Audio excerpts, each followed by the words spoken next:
Welcome back. आप देख रहे हैं एटी मनी बनो अपना फाइनेंस मिनिस्टर और शो को आगे बढ़ाएंगे, आपके सवालों के जवाब देंगे। लेकिन उससे पहले स्क्रीन पर एक नंबर हम फ्लैश कर रहे हैं जो हमारा व्हाट्सएप नंबर है, और इस नंबर पर आपको अपने सवाल हमें भेजने हैं 9619873567। इस नंबर पर आप अपने सवाल हमें भेज सकते हैं और हम कराते हैं आपकी लाइव फाइनेंशियल प्लानिंग।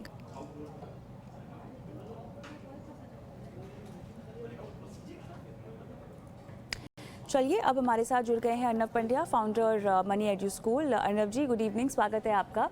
और बिना समय बिताए मेरे ख्याल से सीधा रुख करना चाहिए अपने दर्शकों की ओर। आशीष बधानी हमारे साथ फोन लाइन पर है। नमस्कार आशीष जी, कैसे हैं आप?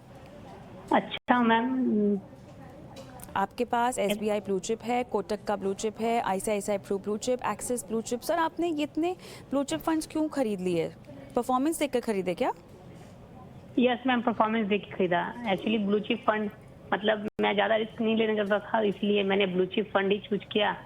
और जो जैसे कुछ मैंने रिकमेंडेशन इकोनॉमिक टाइम्स वाले जो ऐप है ना उस पर देखे, कुछ क्रिसिल की रेटिंग देखकर मैंने ब्लू चिप फंड्स चूज किए थे।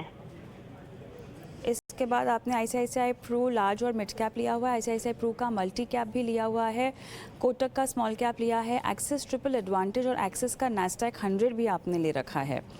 तो ये डाइवर्सिफिकेशन, इसके पीछे क्या मकसद? एक्सिस ट्रिपल एडवांटेज और एक्सिस नैस्डैक 100 तो खैर आपको अंतर्राष्ट्रीय एक्सपोजर चाहिए होगा।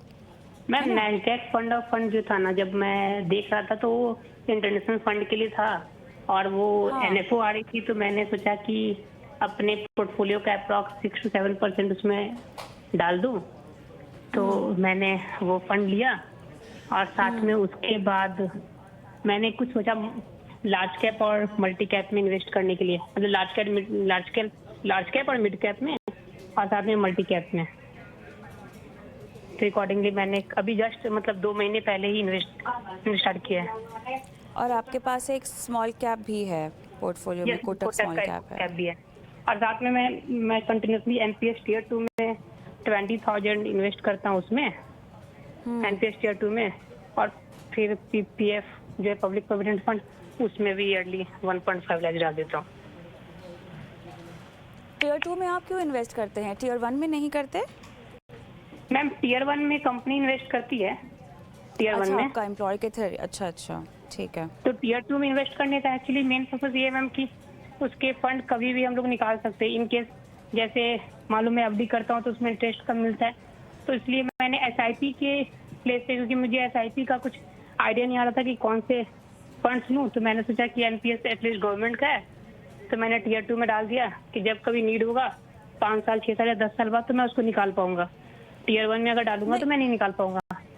और अगर उसमें भी अगर 10 to 11% और 12% इंटरेस्ट, तो अगर आप टियर 2 में डाल ही रहे हैं तो टियर 2 के बजाय आप इसको म्यूचुअल फंड्स में डाल दीजिए, क्या वो बेहतर नहीं होगा कोई रिटायरमेंट का लक्ष्य लेकर? मैम अगर मुझे वैसा कोई फंड पता चलेगा तो मैं डाल दूंगा, मतलब जैसे अभी मैंने उतना रिसर्च किया नहीं है और मुझे कुछ आइडिया आया भी नहीं है। मैं एक्चुअली लास्ट 6 और 7 मंथ से इकोनॉमिक टाइम्स का जो ऐप को मैंने धीरे धीरे स्टडी किया और उससे जो भी मुझे समझ में आया उससे मैंने म्यूचुअल फंड में इन्वेस्ट किया है। और टियर 2 में मैं तो काफी पहले से डाल रहा था, तो अभी मैंने उसको डिसकंटिन्यू नहीं किया है, बट मैं कोशिश कर रहा हूँ कि वो भी डिसकंटिन्यू कर दूं और साथ में यहाँ पे आ जाऊँ म्यूचुअल फंड में। आपको 10 से 15 साल के लिए इन्वेस्टमेंट करना है। मुंबई में आपको घर खरीदना है 2 करोड़ रुपए। ये 10 से 15 साल के बाद की लागत है। नो मैम, एक्चुअली क्या है कि अभी करंट जो मार्केट रेट है ना मुंबई में वो 2 करोड़ के अराउंड है। तो मैंने जैसे इन्फ्लेशन को 5% कंसिडर किया तो अप्रॉक्स 5 करोड़ के अराउंड चाहिए, 5 करोड़ के आसपास चाहिए ना। तो उसके अकॉर्डिंगली वो मेरा अपने पोर्टफोलियो में से, और आप कह रहे हैं कि SIP बढ़ाने की भी आपकी मंशा है। है ना? ठीक है, चलिए एक एक करके आपके पोर्टफोलियो पे जितने भी सवाल खड़े हुए हैं उनका जवाब लेते हैं अर्नब जी से। तो अर्नब जी, सबसे पहले तो मेरे ख्याल से NPS पर आप आशीष को सलाह दें, क्योंकि NPS टियर 2 के बजाय अगर ये पैसा ये किसी और दूसरे म्यूचुअल फंड में लगा दे जहाँ पर अगर लक्ष्य उनका रिटायरमेंट का रह सकता है, तो क्या ये बेहतर नहीं होगा? मेरे हिसाब से NPS में अगर इनके पास उनके एग्जिस्टिंग गोल्स के अलावा एक्स्ट्रा मनी है तो वो थोड़ा एनपीएस के टियर 2 अकाउंट में लगा सकते हैं, क्योंकि देखिए उनका जो पूरा रिटायरमेंट का प्लानिंग है उसके लिए उनके पास ऑलरेडी पीपीएफ है जहां पर हर साल 1.5 लाख लगा रहे हैं। इन एडिशन एनपीएस का कंट्रीब्यूशन है तो उसको भी काउंट करना पड़ेगा। इसके अलावा इनको देखना चाहिए कि शॉर्टफॉल कितना आता है, और वो शॉर्टफॉल वो म्यूचुअल फंड के रूट से भी इस्तेमाल कर सकते हैं। सिर्फ और सिर्फ एनपीएस का टियर 2 अकाउंट का यूज करना ताकि वो निकाल सके, वो एक स्ट्रेटेजी नहीं होनी चाहिए। आप एनपीएस में रिटर्न्स के लिए और पैसा ग्रो करने के लिए आप डाल सकते हैं, और कई बार अगर आपको नीड पड़े और आप विड्रॉ करें वो अलग चीज है। और यही थॉट से जाना कि मैं इसे थोड़ी समय के बाद निकाल दूंगा, तो वो एक अच्छी स्ट्रेटेजी नहीं है। तो मेरे हिसाब से इस पर इनको रीथिंक करना चाहिए। उनके पास ओवरऑल मार्केट में कई सारे विकल्प है जो ये इस्तेमाल कर सकते हैं अपने गोल्स को रीच करने के लिए। अब आते हैं उनके गोल्स के मुताबिक, जो उन्होंने कहा है कि उनको 5 करोड़ चाहिए 15 साल में। तो अगर हम देखें तो इसके लिए उनको तकरीबन हर महीने 1 लाख रुपए का निवेश करना होगा। तो क्योंकि इनको ये अचीव करना है, और अच्छी बात ये है कि उन्होंने आज की वैल्यू ली है उस पर इन्फ्लेशन डाल के ये अपना गोल सेट किया है, तो वो बहुत अच्छी बात है। यही होना चाहिए तरीका गोल सेट करने का। तो अब इस गोल के लिए क्योंकि आपको 1 लाख रुपए चाहिए, अब उनकी पूरी एफर्ट यही होनी चाहिए कि एग्जिस्टिंग अमाउंट जो निवेश हो रहे हैं इस पर्टिकुलर गोल के लिए वो बढ़ा के 1 लाख तक पहुंच जाए। तीसरी बात आती है, उन्होंने ऐसा भी एक मेंशन किया हुआ कि क्या वो एक 15% रेट ऑफ रिटर्न को अज्यूम कर सकते हैं। अब मेरे हिसाब से जब आप इक्विटी में निवेश कर रहे हो तो आपको डेट से ज्यादा रिटर्न की थोड़ी एक्सपेक्टेशन रहनी चाहिए, पर 15% भी एक बहुत हाई रेट है। उस हिसाब से आप कैलकुलेट मत कीजिए, आपका कैलकुलेशन ऑलवेज कंजर्वेटिव होना चाहिए। तो मेरे हिसाब से अगर आप 12% तक जाते हैं तो वो एक ठीक रहेगा। शायद आपको 15% मिल जाए वो एक अलग बात है लेकिन अगर वो होता है तो आपके लिए अच्छा है, क्योंकि आपने जितना सोचा था उससे ज्यादा कॉर्पस आपके हाथ में आएगा। तो एजम्पशन में आप थोड़े कंजर्वेटिव रहिए, कम अमाउंट सोच के कि कम थोड़ा रिटर्न आएगा, उस हिसाब से आप अपना कैलकुलेशन कीजिए। अब आते हैं उनके पोर्टफोलियो की ओर। अब पोर्टफोलियो में जैसे आपने भी बताया कि इतने सारे उन्होंने लार्ज कैप फंड्स डाले हुए हैं, क्योंकि 4 ब्लू चिप तो वैसे ही है ही। इसके अलावा एक लार्ज और मिड कैप फंड है, मल्टी कैप फंड है, मल्टी एसेट फंड है। तो ये सब में जो लार्ज कैप का अमाउंट है वो थोड़ा ज्यादा हो जाता है, और लार्ज कैप में ज्यादा अमाउंट रखना बुरी बात नहीं है। एक पोर्टफोलियो में लार्ज कैप का एक्सपोजर थोड़ा ज्यादा रहना चाहिए, वो ठीक है, लेकिन इसके लिए आपको इतने सारे फंड्स नहीं चाहिए। तो मेरे हिसाब से 4 ब्लू चिप फंड्स पोर्टफोलियो में रखने की कोई जरूरत नहीं है। आज की तारीख में वो एसबीआई का ब्लू चिप और थ्रू आईसीआईसीआई का ब्लू चिप, ये 2 फंड्स मेंटेन कर सकते हैं। दूसरे 2 फंड्स का इन्वेस्टमेंट बंद करके यहाँ पर मर्ज कर सकते हैं। उसी तरह आप देखिए कि यहाँ पर इनको एक मल्टी एसेट फंड भी है। अब क्योंकि उनके पास ऑलरेडी इतना सारा डेट है, तो ये मल्टी एसेट फंड जो है उसमें भी डेट की एक्सपोजर की आज की तारीख में उनको जरूरत नहीं है।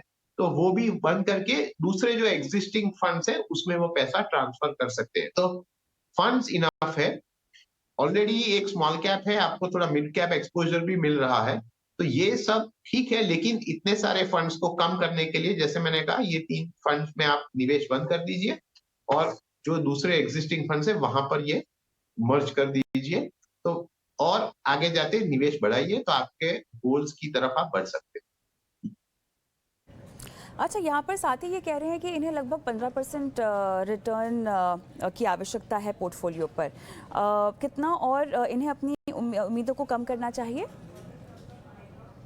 जैसे मैंने कहा एक्सपेक्टेशन ऑलवेज थोड़ी कम रखिए, और हमने देखा है कि इक्विटी में over a longer period of time एक 12% एक अच्छा रीजनेबल रेट ऑफ रिटर्न होता है। क्योंकि देख क्या होता है कि जब बाजार में इक्विटी बाजार में तेजी होती है तो आपको दिखेगा कि रिटर्न्स बढ़ जाते हैं, आपको शायद 15, 16, इवन 17% तक जाते हुए दिखाई देंगे। लेकिन जब करेक्शन आता है, थोड़ा सा गिर जाता है, तो फिर वो रिटर्न्स ऑटोमेटिकली नीचे आ जाते हैं।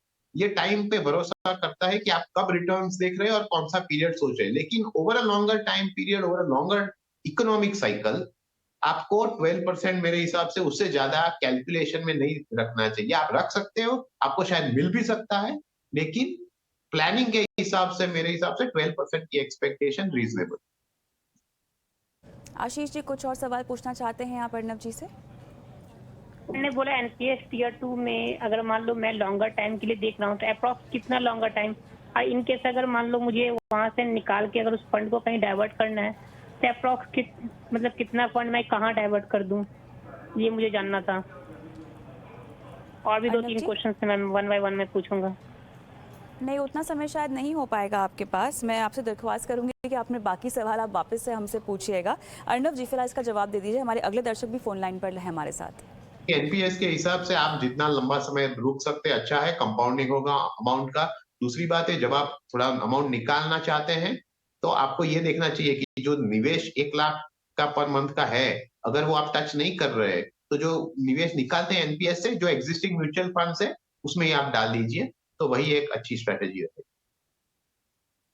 और राइट, चलिए आगे बढ़ेंगे और सीएम शर्मा साहब फोन लाइन पर हमारे साथ हैं। सर नमस्कार। नमस्कार सर। सर, टीवी की आवाज़ आप कम कर देंगे क्या प्लीज़? Okay ma'am.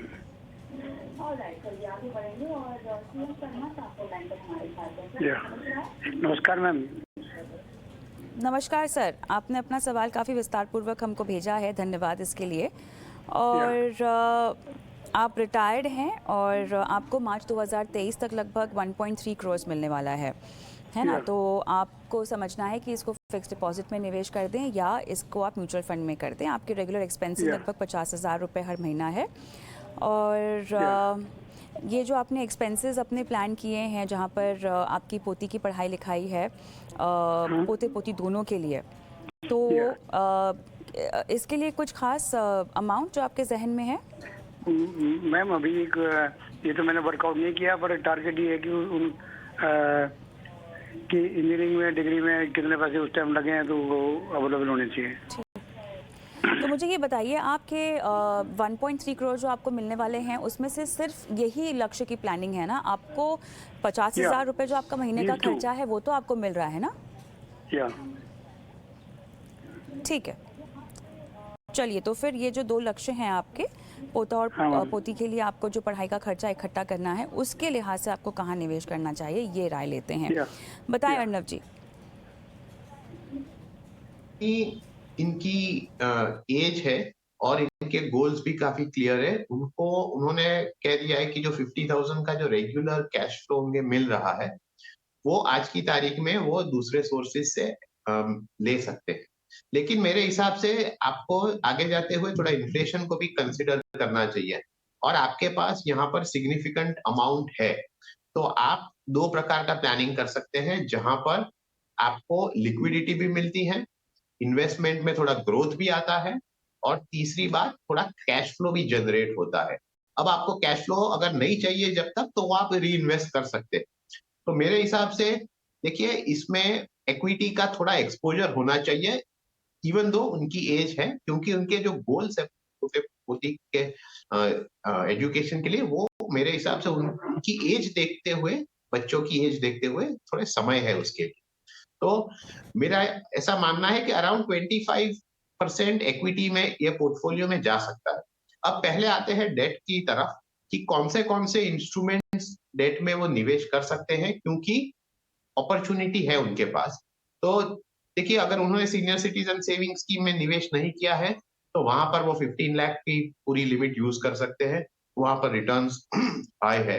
दूसरा ऑप्शन ये भी है कि एलआईसी की जो ब्याज वंदना योजना है, वहां पर भी वो 15 लाख निवेश करके वो भी एक फिक्स्ड कैश पे आउट का आयोजन कर सकते हैं। इसके अलावा डेट में जो फिक्स्ड इनकम, रेगुलर इनकम देता है, वहां पर गवर्नमेंट ऑफ इंडिया के जो फ्लोटिंग रेट बॉन्ड्स है, वहां पर भी रेट ऑफ रिटर्न काफी अच्छा है, तो वो एक फिक्स्ड कर सकते हैं, और यहाँ पर पोर्टफोलियो का हिस्सा डाइवर्ट कर सकते हैं।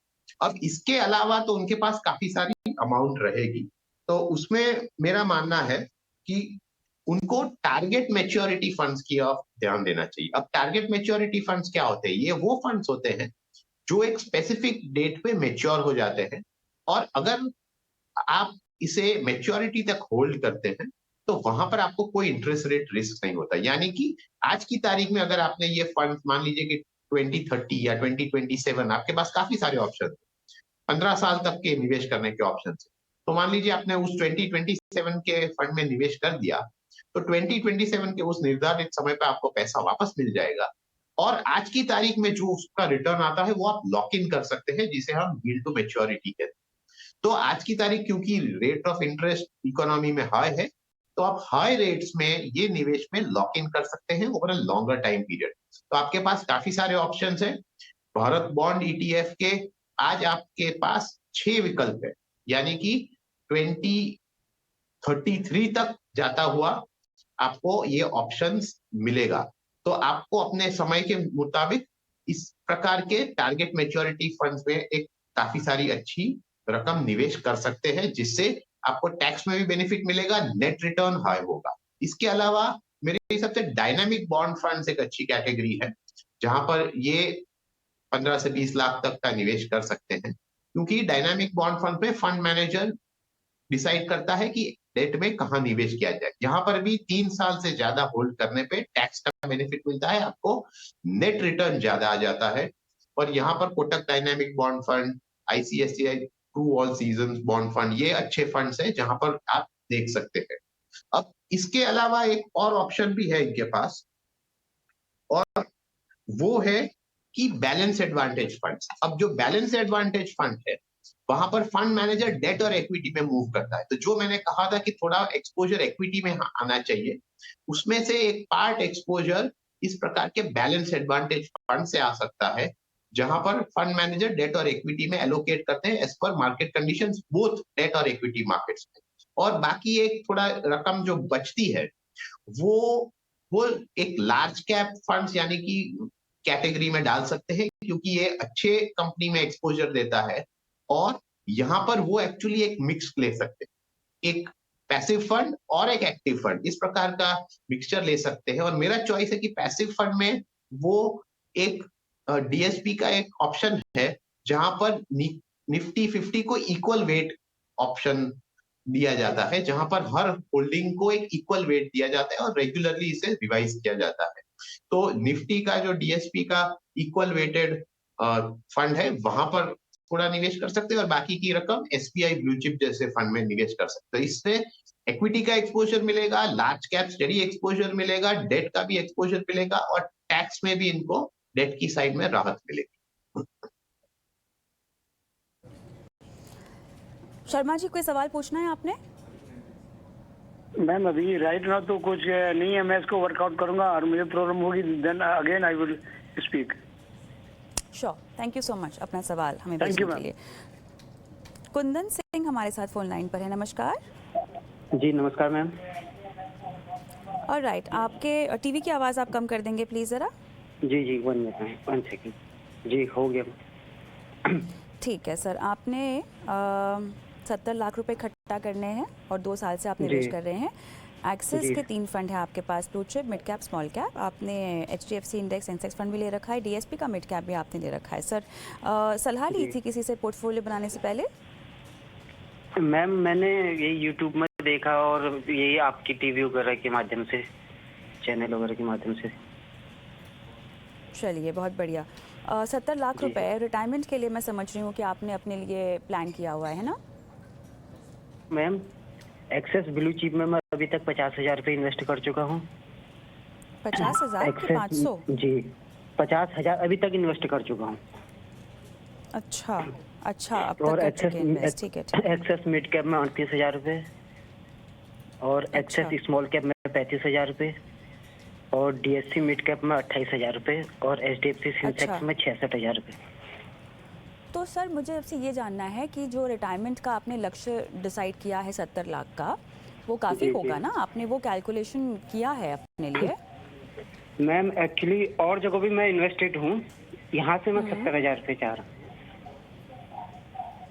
ठीक है, चलिए बताते हैं आपको क्या करना चाहिए। अर्नव जी, पहली बात तो ये है कि जो रिटायरमेंट का एक्चुअल लक्ष्य है, जैसे आपने भी पॉइंट आउट किया, जिससे 70 लाख शायद इतने साल बाद पर्याप्त न हो, क्योंकि जिस प्रकार से इन्फ्लेशन बढ़ रहा है, तो इससे रिस्क ये रहता है कि आपके रिटायरमेंट की एज में आपको अपने कॉर्पस का एक हिस्सा न यूज करना पड़े, ताकि रिटर्न से ही काम चला जाए। तो इसीलिए शायद इनको आगे जाते हुए अपना जो टारगेट है वो बढ़ाने की जरूरत पड़ेगी, क्योंकि इतने अमाउंट से over a longer period of time sustain करना डिफिकल्ट हो सकता है। तो इस पर थोड़ा ध्यान देना चाहिए उनको कि कितना बढ़ाना चाहिए, और उसी प्रकार से उनको एडिशनल निवेश भी करना होगा। अब दूसरी बात आती है उनके एग्जिस्टिंग पोर्टफोलियो में। देखिए 3 एक्सिस के फंड्स है, तो इतने सारे फंड्स एक ही फंड हाउस का रखने में थोड़ा रिस्क भी रहता है। तो मेरे हिसाब से ये उनको कम कर देना चाहिए। तो आज की तारीख में इनके पास 2 मिड कैप फंड्स भी आ गए। तो मेरा कहना ये है कि एक फ्लेक्सी कैप फंड शामिल कर दे। तो एक्सिस का एक ही फंड रखे, एक जो स्मॉल कैप फंड है वो, दूसरे 2 फंड्स की जो अमाउंट है वो निकाल के एक पारंपरिक के फ्लेक्सी कैप में ट्रांसफर कर दे, और दूसरा एक है कि एसबीआई के एक फोकस फंड में ट्रांसफर कर दे। तो इसमें उनको थोड़ा मिड कैप एक्सपोजर भी मिलेगा, लेकिन प्रीडोमिनेंटली एक लार्ज कैप एक्सपोजर होगा। पारंपरिक का जो फ्लेक्सी कैप है वो एक वैल्यू ओरिएंटेड स्ट्रेटेजी निवेश करता है, उसमें थोड़ा सा फॉरेन एक्सपोजर भी है। तो इससे ओवरऑल पोर्टफोलियो में थोड़ा और बैलेंस आ जाएगा। लेकिन की पार्ट यही है, गोल रिवाइज करें, ये 2 बदलाव करें, और ओवरऑल आगे जाते हुए इन्वेस्टमेंट बढ़ाते जाए। जी कोई सवाल पूछना है? नहीं ma'am, thank you ma'am. All the best. चलिए आखिरी सवाल लें शो का, उससे पहले हम आगे बढ़ते हैं और रुक करते हैं निवेश के गुरु मंत्र की ओर।